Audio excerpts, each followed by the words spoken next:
ఇంటికి ట్యాప్ కొళాయి వచ్చేటట్టుగా నీళ్లు ఉండేటట్టుగా చేయాలని దాంతో కొన్ని ప్రాజెక్టులు యాక్చువల్గా ఏషియన్ ఇన్ఫ్రాస్ట్రక్చర్ ఇన్వెస్ట్మెంట్ బ్యాంక్ ద్వారా 5,350 కోట్లు శాంక్షన్ చేయడం జరిగింది.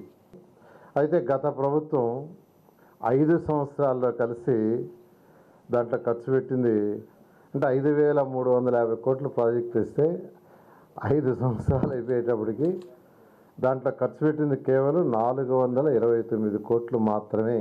ప్రాజెక్ట్ యాక్చువల్గా ఈరోజు నిజంగా ఆ ప్రాజెక్ట్ కానీ పూర్తి అంటే రాష్ట్రంలో ఉన్న 123 మున్సిపాలిటీస్లో కనీసం 50% ఆఫ్ ది మున్సిపాలిటీలో చక్కగా వాటర్ ఉండేది.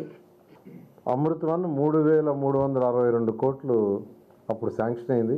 3,362 కోట్లు ఆ టైం కూడా అయిపోయింది. అది అదేవిధంగా అమృత్ 8,078